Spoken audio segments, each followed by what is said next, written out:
wabarakatuh. Perkenalkan, nama saya Mia Ici Trisnawati, NIM 2012011819, Program Studi Pendidikan Agama Islam, Fakultas Tarbiyah, Universitas Islam Negeri Sultan Toha Saifuddin Jambi. Baiklah, pada kesempatan kali ini saya akan membuat video tentang psikologi pendidikan, pengertian psikologi pendidikan, manfaat psikologi pendidikan, dan sejarah. Untuk memenuhi tugas mata kuliah psikologi pendidikan. Baiklah, di sini kita akan menjelaskan pengertian psikologi pendidikan terlebih dahulu. Psikologi pendidikan yang dalam istilah disebut ilmu dan jiwa. Itu berasal dari kata bahasa Inggris psikologi. Merupakan dua akar yang bersumber dari Grek dan Yunani, yaitu yang pertama psi yang berarti jiwa, dan yang kedua itu logos yang berarti ilmu. Jadi secara harfiah psikologi pendidikan memang berarti ilmu dan jiwa. Dan selanjutnya yang kedua manfaat psikologi pendidikan untuk mempelajari situasi dalam proses pembelajaran. Psikologi pendidikan memberikan banyak kontribusi kepada guru dan calon guru untuk meningkatkan efisiensi proses pembelajaran pada kondisi yang berbeda-beda. Yang pertama, memahami perbedaan individu. Seorang guru harus berhadapan dengan sekelompok siswa di dalam kelas dengan hati-hati karena karakteristik masing-masing siswa itu berbeda-beda. Dan yang kedua, menciptakan iklim belajar yang konduktif di dalam kelas.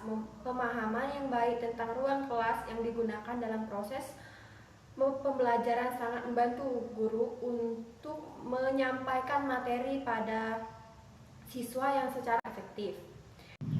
Dan yang ketiga itu pemilihan strategi dan metode pembelajaran.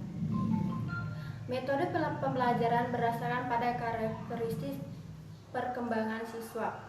Dan keempat, memberikan bimbingan kepada peserta didik. Seorang guru harus memainkan peran yang berbeda di sekolah, tidak hanya dalam pelaksanaan pelajaran, tetapi juga berperan sebagai pembimbing bagi peserta didik. Dan yang kelima, mengevaluasi hasil pembelajaran. Guru harus melakukan dua kegiatan penting di dalam kelas, seperti mengajar dan mengevaluasi. Dan yang kedua, untuk penerapan prinsip-prinsip belajar mengajar. Pertama, menetapkan tujuan pembelajaran.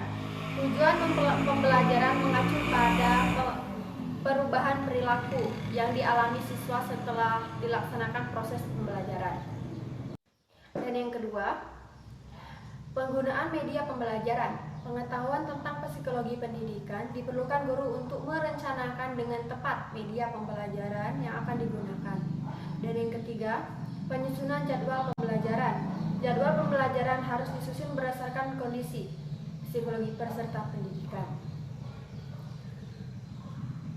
Baiklah, kita masuk ke sejarah singkat psikologi pendidikan. Sejarah khusus yang mengungkapkan secara cermat dan luas tentang psikologi pendidikan, sehingga kini sesungguhnya masih perlu dicari. Hal ini terbukti karena kebanyakan karya tulis yang mengungkapkan rakyat hidup psikologi pendidikan. Baiklah, itu saja yang dapat saya sampaikan. Langsung saja kita tarik kesimpulannya. Apapun yang dikemukakan oleh para ahli tentang psikologi pendidikan dapat disimpulkan bahwa psikologi pendidikan adalah cabang dari psikologi yang dapat penguraian dan penelitiannya lebih menekankan pada sebuah pertumbuhan dan perkembangan anak, baik fisik maupun mental, yang sangat erat hubungannya dengan masalah pendidikan, terutama yang mempengaruhi proses uraian kesejarahan yang khusus berkaitan dengan psikologi pendidikan. Konon pernah dilakukan ala kadarnya oleh beberapa orang ahli seperti Boring dan Murphy pada tahun 1929 dan Burke pada tahun 1957. Tetapi terbatas untuk psikologi pendidikan yang berkembang di wilayah Inggris, David 1972. Manfaat psikologi pendidikan.